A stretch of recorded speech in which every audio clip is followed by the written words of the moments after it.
Hello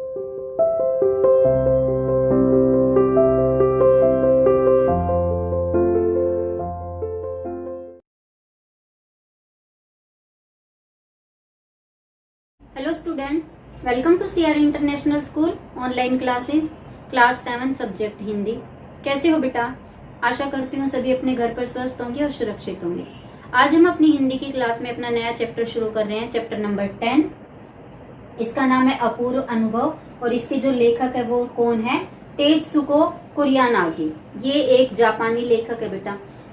इस chapter में तेत्सुको ने क्या किया बेटा कि अगर हम अपने मन में दृढ़ संकल्प करने, किसी भी काम को करने का दृढ़ संकल्प कर ले, चाहे वो हमारे लिए असंभव ही हो, लेकिन हम उसको दूसरों की सहायता से या किसी उपकरणों की सहायता से किसी भी तरह हम उसको कर सकते हैं। तो इस चैप्टर में यही बताया। इस चैप्टर का छोटी सी आपको सार मैं बताती हूँ। क्या है इस चैप्टर में? दो मित्र होते हैं, तो उनमें से जो एक मित्र होता है वो पोलियो ग्रसित होता है, उसको पोलियो हुआ होता है, तो वो पेड़ पे नहीं चढ़ सकता। तो इसमें जो पोलियो ग्रसित जो मित्र होता है उसको दूसरा जो मित्र होता है उसको पेड़ पे चढ़ाने का प्रयास करता है, लेकिन वो नहीं चढ़ पाता। फिर एक दिन क्या करते हैं कि वो पेड़ के पास आके सीढ़ी से उसको चढ़ाने का प्रयत्न करती है, फिर भी वो असफल रहते हैं। लेकिन फिर वो एक तिपाई लाती है, फिर उसको पेड़ पे चढ़ाती है और वो फिर सफल हो जाते हैं। तो इस तरह जिसको पोलियो हुआ था, जिस बच्चे को, वो पेड़ पे चढ़ने में सफल हो जाता है और पेड़ पर चढ़ को उसे ना अपार खुशी मिलती है और वो अपने उस मित्र का बहुत ही धन्यवाद भी करता है कि तुमने मुझे ये खुशी मेरे को दी है, मैं कभी नहीं चढ़ पाता अगर तुम नहीं होते। तो इस तरह से उसको थैंकफुल होता है उसका, और वो जो है उसको चढ़ाने में सफल हो जाते हैं। तो इसमें क्या है कि जो काम हमारे लिए असंभव होता है वो हम दूसरों की मदद से भी कर सकते हैं, अगर हमारे मन में उस काम को करने की इच्छा दृढ़ होती है। तो यही इस चैप्टर में कि हमें जो है किसी भी काम को करने का मन में दृढ़ संकल्प करके और पूरी लगन और मेहनत के साथ उस काम को करेंगे तो हमें सफलता जो है अवश्य मिलेगी। यही था बेटा इस चैप्टर के, यही स्टोरी थी। चलिए अब हम इस पार्ट के कुछ पेजेस की रीडिंग लगाते हैं। देखिए बेटा, चैप्टर 10 अपूर्व अनुभव। सभागार में शिविर लगने के 2 दिन बाद तोतो-चान के लिए एक बड़ा साहस करने का दिन आया। इस दिन उसे याओसुकी-चान से मिलना था। इस भेद का पता न तो तोतो-चान के माता पिता को था, न ही यासुकी-चान के। उसने यासुकी-चान को अपने पेट पर चढ़ने का न्योता दिया था। तोमोए में हर एक बच्चा बाग के एक पेड़, ये बेटा एक जगह का नाम है तोमोए। तोमोए में हर एक बच्चा बाग के एक पेड़ को अपने खुद के चढ़ने का पेड़ मानता था।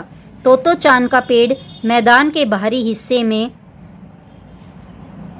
कुहुनबुत्सु जाने वाली सड़क के पास था। उसका चढ़ने जाओ तो पैर फिसल जाते, पर ठीक से चढ़ने पर जमीन से कोई 6 फुट की ऊंचाई पर एक द्विविशाखा तक पहुंचा जा सकता था। द्विविशाखा मतलब, द्विविशाखा क्या होती है बेटा? जैसे एक पेड़ होता है, उसमें एक तना जाता है, फिर दूसरी साइड, ऐसे एक साइड में उसका दूसरा तना निकल जाता है, तो वो द्विशाखा हो जाती है, उसकी दूसरी शाखा। ठीक है, आगे देखिए। बिल्कुल किसी झूले सी आरामदेह जगह थी यह। तोतो-चान अक्सर खाने की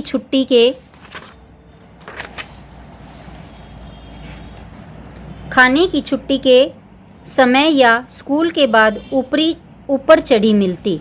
वहाँ से वह सामने दूर तक ऊपर आकाश को या नीचे सड़क पर चलते लोगों को देखा करती थी। बच्चे अपने अपने पेड़ को निजी संपत्ति मानते थे।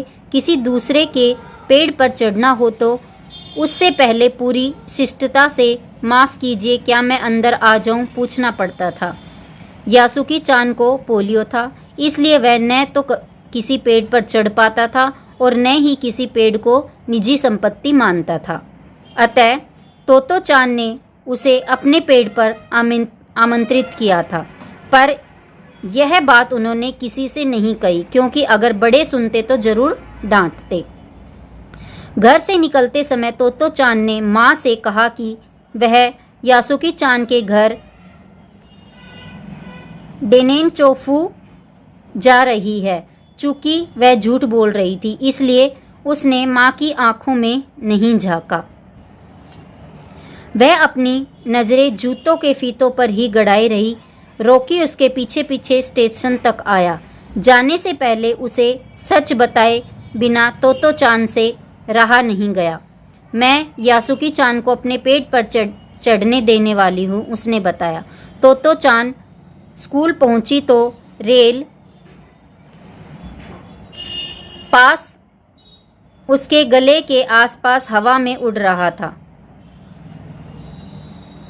यासुकी चान उसे मैदान में क्यारियों के पास मिला।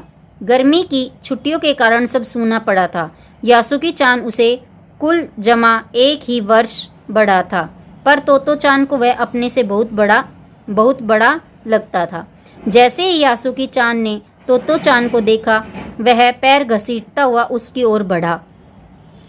उसके हाथ अपनी चाल को स्थिर करने के लिए दोनों ओर फैले हुए थे। तोतो चान उत्तेजित थी। वे दोनों आज कुछ ऐसा करने वाले थे जिसका भेद किसी को भी पता न था। वह उल्लास में ठिठियाकर हंसने लगी। यासुकी चान भी हंसने लगा। तोतो चान यासुकी चान को अपने पेड़ की ओर ले गई और उसके बाद वह तुरंत चौकीदार के छप्पर की ओर भागी, जैसा उसने रात को ही तय कर लिया था। वहां से वह एक सीढ़ी घसीटती हुई लाई। उसे तने के सहारे ऐसे लगाया जिससे वह द्विशाखा तक पहुंच जाए। वह कुर्सी से ऊपर चढ़ी और सीढ़ी के किनारे को पकड़ लिया।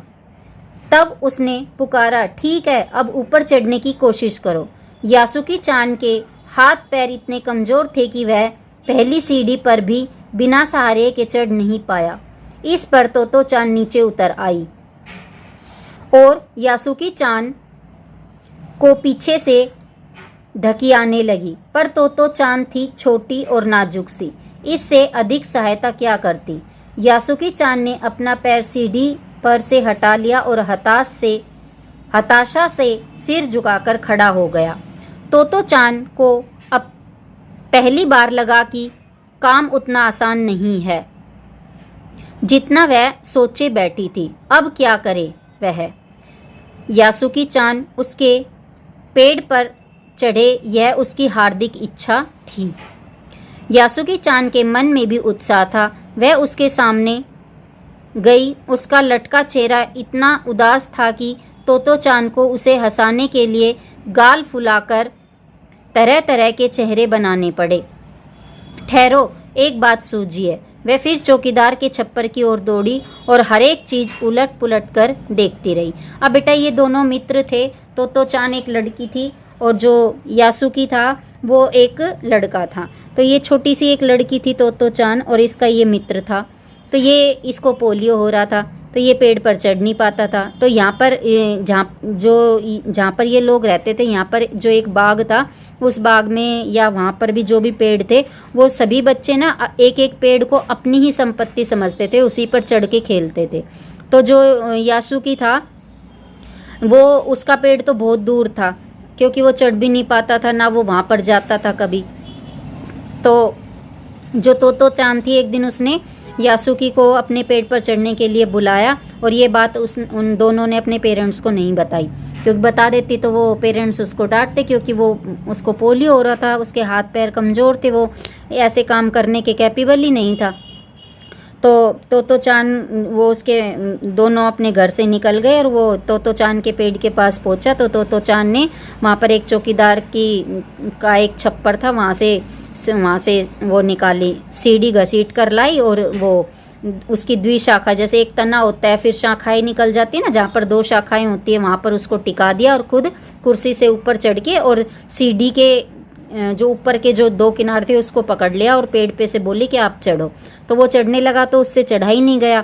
फिर वो खुद नीचे आ गई और उसको यासुकी को जो है धक्का देकर चढ़ाने लगी, लेकिन फिर भी वो छोटी थी, कमज़ोर सी थी, वो बड़ा था यासुकी, शरीर से भी, उम्र से भी, हर चीज़ से, तो वो उसको नहीं चढ़ा पाई। फिर जो है जो यासुकी तोतो चान जो थी मतलब कि असफल हो गई ना उसको चढ़ाने में, तो फिर उसने अपने दिमाग में कुछ सोचा और वो फिर से उस चौकीदार के छप्पर की ओर भागी और वहाँ पर जो है कई चीज़ें इधर उधर उलट पलट कर देखने लगी, यानी कि वो कोई और ऐसी चीज़ ढूंढ रही थी जिससे उसको पेड़ पे चढ़ाना आसान हो जाए।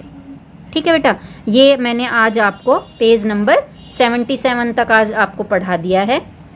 3 पेजेस पढ़ा दिए, 3 पेजेस और हैं, वो आपको मैं आपको जो है अगली क्लास में अगले 3 पेजेस की रीडिंग लगाऊंगी। यहाँ तक हमने पढ़ लिया है कि उसने एक कोशिश करी थी सीढ़ी लगाकर उसको चढ़ाने की, तो वो असफल हो गई। अब वो दूसरी कोशिश क्या करेगी वो हम अपनी अगली क्लास में पढ़ेंगे। ठीक है बेटा, तब तक के लिए bye, have a nice day.